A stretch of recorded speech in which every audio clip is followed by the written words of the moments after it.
Hello সবাইকে, সামনেই দোল আর সেই জন্যই বানাবো আজকে একটি জুয়েলারি। একটি কার্ডবোর্ড নিয়েছি, সেটিকে গোল করে কেটে তার উপরে একটি সাদা কাপড় বসিয়ে বেস করে নিয়েছি। সাইডগুলো এভাবে ছোট ছোট করে কেটে আঠা দিয়ে বসিয়ে দিতে হবে, তার উপরে আরেকটি কাপড় বসিয়ে দিতে হবে। হোয়াইট অ্যাক্রিলিক কালার করে পিঙ্ক কালারের একটি শেড দিয়েছি।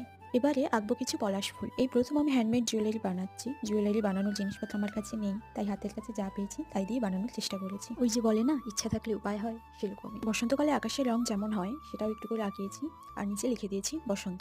ট্যাসেল বানানোর জন্য বানিয়েছি কিছু কটন বল। কিভাবে বানিয়েছি সেটা লং ভিডিওতে আমার চ্যানেলে আছে, চাইলে দেখতে পারো। অন্য মালা থেকে এই বড় পার্লগুলো নিয়ে নিয়েছি, তারপর একটু করে কটন বল, একটু করে পার্ল দিয়ে ট্যাসেলটা বানিয়েছি। এবারে কিছু ছোট পার্ল এভাবে লকেটটির নিচে ঝুলিয়ে তার উপরে ওয়াক্স স্ট্রিপ দিয়ে সিকিউর করি। বর্ডারগুলো দেখতে ভালো লাগছিল না, তাই একটি ইউলো থ্রেড এভাবে বসিয়ে দিলাম। একটি জাম্পলিং অ্যাটাচ করে ট্যাসেলের সাথে লাগিয়ে দেবো। মালাটি তো তৈরি, এর সাথে ম্যাচিং করে দুটো ইয়াররিংস বানিয়েছি। ইয়াররিংস বানানোর প্রসেসটি লং ভিডিওতে আছে। এই তো শেষমেশ এমনটা বানিয়েছি। জানি নিখুঁত হয়নি, তবে নিজের হাতে বানিয়েছি, এটা ভেবেই খুব ভালো লাগছে। তোমাদের কেমন লাগলো জানিও।